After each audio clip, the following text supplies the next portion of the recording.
Hello everyone. I hope you all are fine. So today we will start with the next chapter, that is chemical reactions. So in this chapter we will study about the different types of chemical reactions along with the examples and what are the energy changes behind the chemical reactions. So first of all, starting with this, what is chemical reaction? A chemical reaction is a change which involves the formation of the new substances. The new formed substances, they are known as product, and from which they are formed, they are known as the reactants.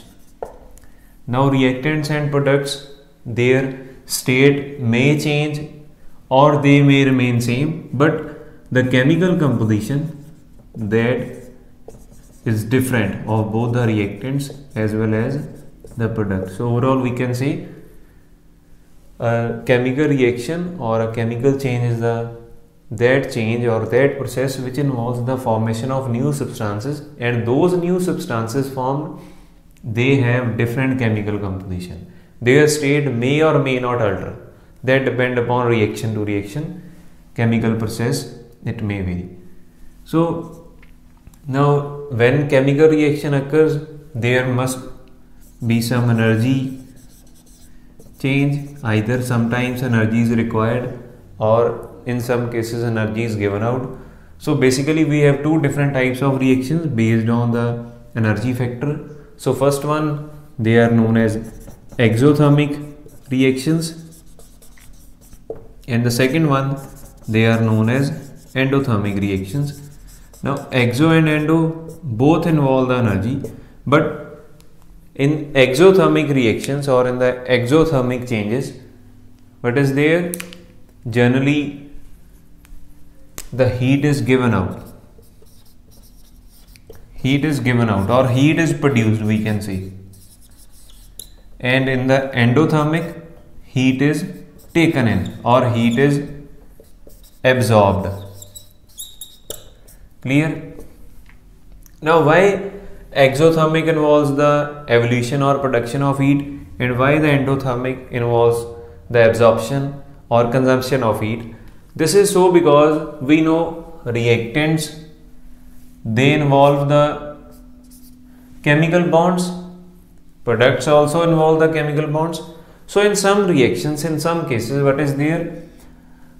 The energy required, that is, here in case of reactants, it is more, because whenever chemical reaction occurs, the chemical bonds, they break. Suppose here let us write A and A, and suppose they combine with B, and there is formation of AB plus AB. Now sometimes in some reactions, what is the case? That the energy required to break these reactant bonds, this is more in comparison to the particular production of heat on the reactant on the product side.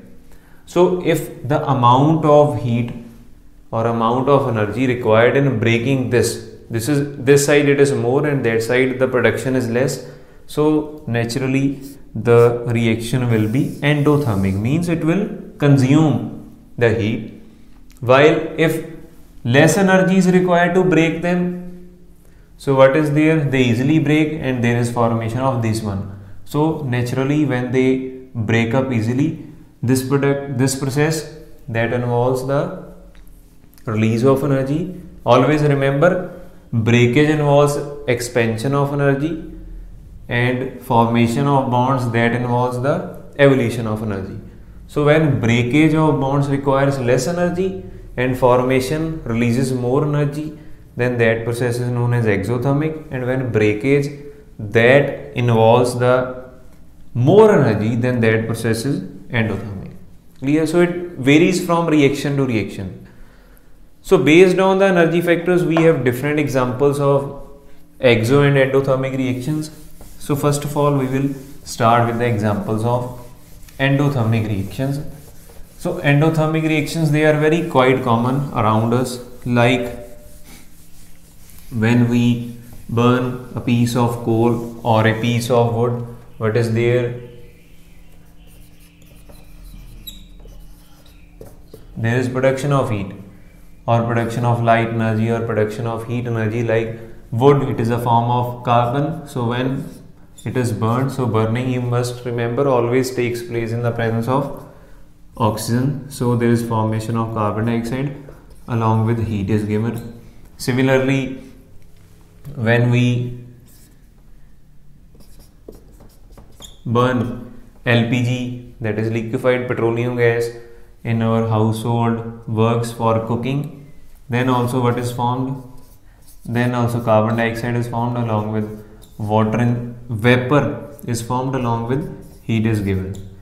Similarly, CNG, that is compressed natural gas, when it is burned, that also produce carbon dioxide, water along with heat is given. So all these, they involve the formation of heat energy, and they are the examples of and exothermic reactions. Clear? These are some general examples. Afterwards, next one is reaction of metals, like when sodium metal or potassium metal, these are very reactive metals, and they are known as soft metals also. Metals, soft metal means they easily break down without applying much force. So when they react with oxygen or they are exposed to air in the presence of moisture, then they react very vigorously. The reaction is very much explosive, and the result is evolution of large amount of heat.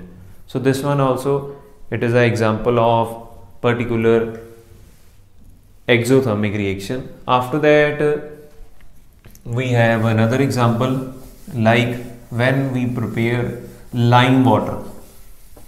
Lime water, before, like when the whitewashing of houses or walls is done, what is there?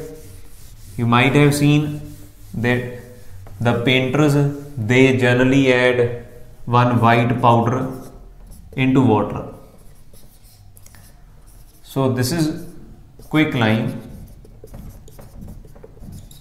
or calcium oxide.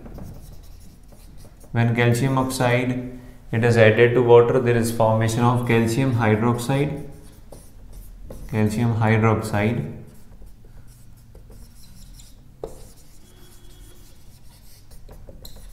Or lime water also it is called, and generally the heat is produced. So this is also example of which process? It's an example of exothermic process.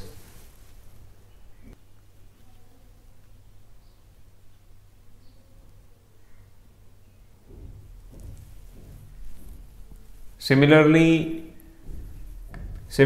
another example is like when we mix acid and base. So there is formation of salt and water. So whenever in an acid any sort of base is added, there is always the production of heat. And this particular reaction of acid with base, that is known as a neutralization reaction. So this reaction also produces the heat. Many examples you can write, like here we can write HCl plus NaOH. It will give NaCl along with water, along with the heat is given. Similarly, when we react one acidic oxide with a basic oxide, there is formation of salt, only salt, along with heat is given. So this reaction is also